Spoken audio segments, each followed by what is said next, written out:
JRBT group D পরীক্ষার ফলাফল দ্রুত প্রকাশের দাবিতে আবারও রাস্তায় নামল পরীক্ষার্থীরা। ত্রিস্তর পঞ্চায়েত নির্বাচনে নির্ঘণ্ট ঘোষণার আগে পরীক্ষার ফলাফল ঘোষণার দাবিতে এবার আগরতলা অফিস লেনস্থিত জেআরবিটি কার্যালয়ের সামনে বিক্ষোভে সামিল হলেন তারা। এই বিক্ষোভ কর্মসূচির পরেও যদি দ্রুততার সাথে ফলাফল ঘোষণা না করা হয় তবে আগামী দিন আরও বৃহত্তর আন্দোলন গড়ে তোলার বার্তা দিলেন পরীক্ষার্থীরা। একই সাথে এদিন রাজ্যের মুখ্যমন্ত্রীর কাছে পরীক্ষার্থীরা কাতর আর্জি জানান অবিলম্বে ফলাফল ঘোষণা করে তাদের দুশ্চিন্তা মুক্ত করতে। রাজ্য সরকারের বিভিন্ন দপ্তরে গ্রুপ ডি পদে নিয়োগের ক্ষেত্রে স্বচ্ছতা আনতে জেআরবিটির মাধ্যমে পরীক্ষার সিদ্ধান্ত নেয় প্রশাসনিক কর্মকর্তারা।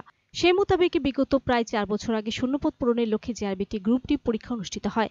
আর তাতে সারা রাজ্য থেকে হাজার হাজার বেকার যুবক যুবতী পরীক্ষায় অংশ নেন চাকরি পাওয়ার প্রত্যাশায়। কিন্তু পরীক্ষা অনুষ্ঠিত হয়েছে দীর্ঘদিন অতিক্রান্ত হওয়া সত্ত্বেও এখনো পর্যন্ত পরীক্ষার ফলাফল ঘোষণা করা হয়নি। রহস্যজনক কারণে ঝুলে রয়েছে ফলাফল। এতে করে স্বাভাবিকভাবে উদ্বিগ্ন হয়ে পড়ছেন পরীক্ষার্থীরা। পরীক্ষার্থীদের মধ্যে আবার একটা বড় অংশ বয়সোত্তীর্ণের পথে। তাই দ্রুততার সাথে পরীক্ষা ফলাফল ঘোষণা করে নিয়োগ প্রক্রিয়া সম্পূর্ণ করার দাবি নিয়ে প্রতিনিয়তই রাস্তায় নামছেন পরীক্ষার্থীরা। রাস্তায় নেমে হতাশাগ্রস্ত বেকার যুবক যুবতীরা বারবার তাদের দাবি জানিয়ে আসলেও কোনো ধরনের তৎপরতা নেই জেআরবিটি কর্তৃপক্ষ থেকে শুরু করে প্রশাসনের। এতে করে যেন হতাশা আরও বাড়ছে তাদের মনে। তাই অতি সত্বর জেআরবিটি গ্রুপ ডি পরীক্ষা ফলাফল ঘোষণার দাবিতে আরও একবার রাস্তায় নামেন পরীক্ষার্থীরা। সোমবার সপ্তাহের প্রথম দিন এমনটাই দেখা গেল আগরতলা অফিস লেনস্থিত জেআরবিটি কার্যালয়ের সামনে। এদিন পরীক্ষার্থীরা হাতে প্লেকার্ড নিয়ে দাবি আদায়ের লক্ষ্যে সংগঠিত করে বিক্ষোভ কর্মসূচি। তাদের একটাই দাবি, ত্রিস্তর পঞ্চায়েত নির্বাচনে নির্ঘণ্ট ঘোষণার আগে জেআরবিটি গ্রুপ ডি পরীক্ষার ফলাফল ঘোষণা করতে হবে। দীর্ঘদিন অতিক্রান্ত হওয়া সত্ত্বেও ফলাফল ঘোষণা না করায় হতাশায় ভুগছেন তারা। নিয়োগ প্রক্রিয়া নিয়ে প্রশাসন বেকারদের সাথে ছিনিমিনি খেলছে বলে অভিযোগ পরীক্ষার্থীদের। তাই অবিলম্বে ফলাফল ঘোষণা করে বিগত দিনের মতো নিয়োগ প্রক্রিয়া সম্পূর্ণ করার দাবি জানান তারা। নতুবা প্রয়োজনে আগামী দিন আরও বৃহত্তর আন্দোলন গড়ে তোলার বার্তা দিলেন। একই সাথে পরীক্ষার্থীরা রাজ্যের মুখ্যমন্ত্রীর কাছেও কাতর আর্জি জানান স্বচ্ছতা বজায় রেখে দ্রুততার সাথে ফলাফল ঘোষণা করার জন্য প্রয়োজনীয় উদ্যোগ গ্রহণ করার।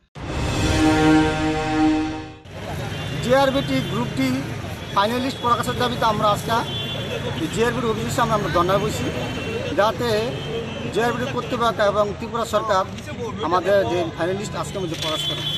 কারণ আপনারা জানেন সামনে কয়েকদিনের মধ্যে পঞ্চায়েত নির্বাচন যে বিধিনিধি তা চালু হয়ে যাবে এবং আজকে দেখলাম 24শে জুন ত্রিস্তর পঞ্চায়েত নির্বাচনের ভোটার তালিকা প্রকাশ হবে।